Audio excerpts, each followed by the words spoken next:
Bonjour à tous, c'est Chloé, je vous retrouve comme chaque vendredi dans un nouvel épisode de Cryptalk. Aujourd'hui, on va répondre à une question qui revient très souvent.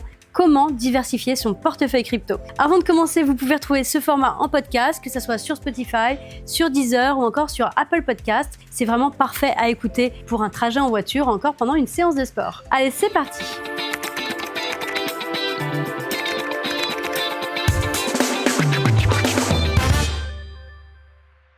Alors, investir en crypto, c'est bien, mais au même titre que dans un portefeuille d'investissement, il faut savoir diversifier son portefeuille crypto pour limiter les risques et pour avoir une gestion réfléchie. Alors, la bonne nouvelle, c'est que dans cet épisode, je vais vous donner toutes les clés pour pouvoir diversifier correctement. Alors, pour commencer, pourquoi diversifier son portefeuille crypto? Vous avez très certainement déjà entendu cet adage, ne jamais mettre tous ses œufs dans le même panier. C'est clairement pourquoi il faut diversifier son portefeuille et pourquoi c'est primordial. Tout d'abord, ça va vous permettre de réduire les risques de perte. Si un actif sur lequel vous avez investi venait à baisser, au lieu d'avoir 100% de votre capital impacté, si vous avez réparti sur 3 voire 4 cryptos, eh bien ça sera seulement 25% du capital qui sera affecté. Et cette stratégie est particulièrement smart, elle est particulièrement utile dans un marché aussi volatile que celui des cryptos, où comme vous le savez, les fluctuations peuvent être soudaines et assez significatives. Aussi, diversifier va permettre d'optimiser les rendements de son portefeuille. En allouant une partie de vos fonds à des actifs plus risqués, mais du coup à fort potentiel, vous allez maximiser vos chances de bénéficier de hausses significatives, et ce, tout en conservant une base stable avec des cryptos majeurs, que ce soit du Bitcoin ou encore de l'Ethereum. Et ça, c'est une approche équilibrée qui protège contre les pertes majeures tout en capitalisant sur les opportunités. Aussi, une chose importante, la diversification aide à s'adapter au cycle du marché. Comme vous le savez, les cryptos ne réagissent pas toutes de la même façon aux conditions économiques, mais également aux conditions réglementaires ou encore aux conditions technologiques. Prenons un exemple. Tandis que les actifs DeFi, donc de finances décentralisées, peuvent s'épanouir lors de périodes d'innovation, les stablecoins assurent une stabilité relative en cas de crash. Du coup, en diversifiant, qu'est-ce qui va se passer? Eh bien, vous allez éviter une surexposition à une seule tendance et vous allez pouvoir bénéficier d'une certaine résilience face aux mouvements imprévisibles du marché. On va prendre un cas concret qui illustre bien cette nécessité. Rappelez-vous la chute de l'écosystème Terra Luna. De nombreux investisseurs avaient placé la majorité, voire l'intégralité de leur portefeuille dans cet écosystème, attirés par des rendements très prometteurs. Et bien, lorsque la catastrophe est survenue, leurs pertes furent colossales. Et à l'inverse, ceux qui avaient fait différemment, ceux qui avaient diversifié sur plusieurs secteurs de la crypto, eux ont limité les dégâts et ont pu rebondir beaucoup plus rapidement. Voilà pourquoi diversifier son portefeuille crypto est donc une démarche essentielle pour pouvoir évoluer sereinement dans cet écosystème si complexe. Avant de commencer, il est crucial de bien connaître votre profil d'investisseur afin de déterminer une stratégie adaptée. Donc, en comprenant votre tolérance au risque et vos objectifs, vous serez en mesure de définir une stratégie d'investissement qui va vous correspondre. Et ça va éviter de prendre des décisions précipitées ou encore de surinvestir dans des actifs inadaptés. On va voir ensemble maintenant les questions clés à se poser pour pouvoir bien préparer sa diversification. Pour commencer, posez-vous la question: quel est mon horizon d'investissement? Est-ce que je veux investir pour du court terme, avec l'idée de réaliser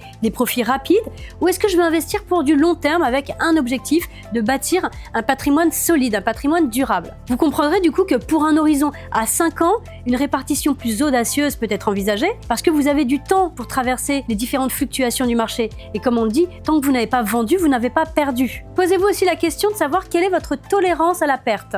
Est-ce que vous êtes à l'aise également avec cette notion de volatilité? Si toutefois la volatilité de la crypto est trop anxiogène pour vous, pourquoi pas vous tourner pour commencer vers les stablecoins qui proposent moins de volatilité. Réfléchissez aussi, est-ce que vous êtes prêt, même de façon temporaire, à perdre 30 voire 50% de votre portefeuille et ce sans paniquer? Est-ce que vous avez le self-control nécessaire pour pouvoir appréhender ce type de scénario? Autre question, quelle proportion de mon patrimoine vais-je pouvoir dédier à la crypto-monnaie? Ça, c'est très important de savoir dès le début combien vous allez allouer pour des actifs numériques. Si la crypto représente 10% de votre patrimoine total, la diversification interne de ce segment vraiment reste clé et elle doit s'inscrire impérativement dans une gestion globale. Grâce à toutes ces questions, on va pouvoir définir ensemble quel est votre profil type d'investisseur. Pour commencer, il y a le profil conservateur. C'est ce qu'on appellerait en banque traditionnelle bon père de famille. Là, ça va être la priorité à la stabilité et à la protection de votre capital. Une allocation majeure vers des actifs peu volatiles, comme les stablecoins, et les cryptos les plus connus, comme du Bitcoin ou encore de l'Ethereum. L'objectif pour ce type d'investisseur, ça va être de préserver la valeur de l'investissement total tout en bénéficiant d'une croissance modérée. Deuxième type d'investisseur, un investisseur modéré. Là, ça va être un sage équilibre entre sécurité et rendement. La répartition avec des cryptos majeurs, ça peut être par exemple du Bitcoin, de l'Ethereum et des altcoins solides qui ont un fort potentiel. Alors ça convient à ceux qui acceptent une certaine volatilité en échange d'une meilleure croissance. Et pour terminer, il y a les plus audacieux, ceux qui aiment prendre un peu plus de risques. Là, ça serait une orientation avec des rendements plus élevés, donc une prise de risque plus importante forcément. Un investisseur qui aura plus d'intérêt pour des secteurs émergents comme la DeFi, donc la finance décentralisée, le milieu des NFT ou encore les meme coins. Et l'objectif de ce type d'investisseur, donc quelqu'un qui aime un peu plus le risque, ça va être de maximiser les profits en exploitant des opportunités sur des actifs qui sont encore sous-évalués. On va voir désormais les piliers d'une bonne diversification crypto. Commençons avec la diversification par type d'actifs. Je vais vous donner des exemples. Alors attention, je donne des exemples, mais ceux-ci ne constituent en rien des conseils d'investissement, ce sont juste des exemples pour pouvoir illustrer mes propos. Dans ce cas, on ira plus vers des cryptos plus établis, comme du Bitcoin, de l'Ethereum. Ça reste les piliers du marché et ils offrent une résilience face à la volatilité. Des altcoins solides comme du Solana, du Polygon, ce sont des jetons notamment qui vont se distinguer par leur adoption croissante et leur use case dans le monde de la DeFi et les applications décentralisées. Et on aura également les stablecoins pour pouvoir protéger votre capital contre les fluctuations du marché. Il y a également les tokens utilitaires du style Binance Coin ou Aave qui apportent une valeur grâce à leurs fonctions spécifiques dans les écosystèmes des échanges centralisés et décentralisés. Maintenant, on va parler de la diversification par secteur. C'est vraiment très intéressant parce que vous allez voir, les jetons performent vraiment différemment. Je vais vous donner des exemples, encore une fois, qui ne constituent pas de conseils en investissement, je préfère me répéter, mais au moins vous l'avez bien en tête. Là, je vais vous parler notamment de la DeFi, la finance décentralisée. Vous allez avoir des jetons comme Aave ou encore Curve Finance qui sont vraiment des leaders sur le secteur et qui vont permettre d'offrir des services de prêt et d'échange de stablecoins. Vous avez également les meme coins, alors ils sont très controversés, j'entends bien, ils sont très risqués. Les meme coins attirent l'attention pour leur viralité et leur potentiel spéculatif à court terme. Il y a également le secteur des infrastructures blockchain.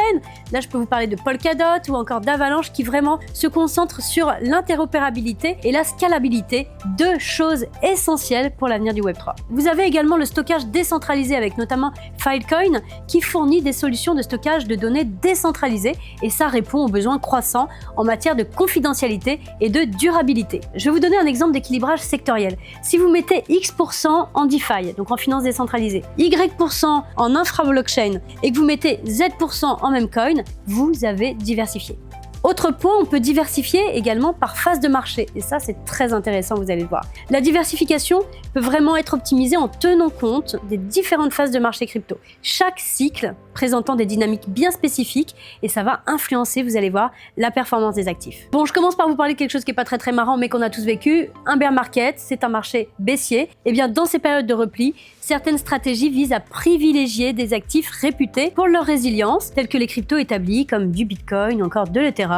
Vous avez également les stablecoins qui peuvent également jouer un rôle essentiel pour réduire l'exposition à la volatilité. Donc ces phases sont souvent associées à une période d'accumulation. Les investisseurs vont accumuler ce type de crypto pour chercher à renforcer leur position en actifs perçus comme fondamentaux. Allez, on passe dans quelque chose de plus joyeux, un bull market, donc un marché haussier. Lors des cycles de hausse, certaines personnes vont ajuster leur portefeuille en explorant des secteurs ou des actifs qui présentent un potentiel de croissance rapide, comme des altcoins émergents ou encore des tokens utilitaires avec des use cases assez innovants. Ces périodes voient généralement une augmentation des volumes et de l'intérêt pour les projets plus récents et en expansion. Alors vous l'aurez compris, adopter une approche diversifiée en fonction des phases de marché, ça peut vraiment contribuer à limiter l'impact des fluctuations tout en optimisant la répartition des actifs dans un portefeuille. Bon, tout ça n'est pas tout beau tout rose, il y a également des erreurs à éviter pour bien diversifier son portefeuille. Quand vous cherchez à diversifier votre portefeuille crypto, il est vraiment crucial de le faire avec soin et avec stratégie. Trop de diversification ou une mauvaise allocation pourra vraiment nuire à vos rendements et ça augmentera forcément les risques. Donc je vais vous énoncer quelques erreurs courantes à éviter pour maximiser l'efficacité de votre diversification. Pour commencer, la surdiversification, le fait de trop diversifier. Et bien là, vous allez diluer vos rendements. Ça peut être très tentant en effet de répartir son investissement sur un grand nombre d'actifs. Vous allez penser que ça va réduire les risques. Ceci dit, trop de diversification va très certainement entraîner une dilution de vos rendements. Et en investissant dans des dizaines de cryptos différentes, eh bien ça va devenir difficile de capitaliser sur les gains significatifs des actifs les plus performants tout en gérant efficacement chaque position. Donc vraiment l'objectif c'est de trouver un juste équilibre entre diversification et concentration sur les projets les plus prometteurs. Idéalement, un portefeuille de 5 à 10 cryptos bien choisi est bien plus efficace qu'une multitude de petites positions. Autre chose à ne surtout pas négliger, ne suivez pas aveuglément les tendances, les trends. Vraiment ça c'est un autre piège qu'il faut absolument éviter et qui est malheureusement très courant, c'est d'investir dans les cryptos simplement parce qu'elles sont très populaires ou parce qu'elles suivent une tendance du moment, parce que c'est la hype. Par exemple, acheter un token NFT juste parce que tout le monde en parle sans finalement comprendre les fondamentaux, ça peut vraiment amener à des pertes importantes si la tendance s'inverse. Alors avant d'investir, vraiment, il est important que vous puissiez étudier les projets en profondeur. Il faut comprendre leur utilité, il va falloir aller checker un petit peu l'équipe derrière, la technologie utilisée, ainsi que le potentiel de croissance à long terme. Alors surtout, ne vous laissez pas FOMO, ne vous laissez pas influencer et faites vos recherches. Comme on dit en crypto, Dior, do your own research. Autre point, n'investissez pas uniquement dans des tokens du même écosystème. Ça serait une grosse erreur, comme investir uniquement dans des tokens Ethereum. Par exemple, Ethereum, Uniswap, Chainlink. C'est vraiment une erreur de diversification. Bien que ces écosystèmes peuvent avoir un fort potentiel, on est bien d'accord, ils sont également exposés à des risques similaires, notamment des risques techniques, ça peut être des risques réglementaires qui peuvent affecter la blockchain sous-jacente. Alors pour éviter de telles expositions excessives, il est vraiment conseillé de diversifier à la fois au sein de différents écosystèmes, Ethereum, Solana, Avalanche, etc., et de secteurs différents, de la DeFi, du NFT, du stablecoin, du token de gouvernance. Diversifier intelligemment. Et une chose à ne surtout pas faire, c'est faire all-in sur des projets trop récents ou trop inconnus. Beaucoup de gens font all-in, c'est-à-dire misent tout directement sur un projet. Ça, c'est un des plus grands dangers de la diversification, c'est de vouloir investir dans trop de projets nouveaux et non éprouvés. Bien que ça puisse être très tentant de chercher à rentrer très tôt dans des projets à fort potentiel, ça peut être aussi très risqué. Alors la plupart des projets crypto, soyons honnêtes, sont voués à échouer, soit à cause d'une mauvaise gestion, soit à cause de concurrence, ou alors d'une adoption insuffisante. Avant de vous engager, tâchez de bien vérifier si le projet est soutenu par une équipe solide, avec une communauté active derrière et surtout une vision claire pour l'avenir. Regardez bien leur roadmap. Et ne vous laissez surtout pas aveugler par les promesses marketing non fondées, assurez-vous que l'investissement est bien réfléchi. Voilà, en évitant ces erreurs, vous pourrez diversifier votre portefeuille crypto et ce de manière stratégique et raisonnée et vous pourrez maximiser ainsi vos chances de réaliser des profits tout en minimisant les risques. En tout cas, c'est tout ce que je vous souhaite. Une bonne diversification nécessite du temps, de la recherche et une gestion continue de votre portefeuille pour rester aligné surtout avec vos objectifs d'investissement. Voilà, ce podcast touche à sa fin. J'espère vraiment que le contenu vous aura éclairé sur le sujet. N'hésitez pas à liker, partager et mettre en favori si vous êtes sur une plateforme de streaming. Il me reste à vous souhaiter un excellent week-end à tous. Moi, je vous retrouve la semaine prochaine pour un nouveau sujet. En attendant, prenez soin de vous. Ciao, ciao.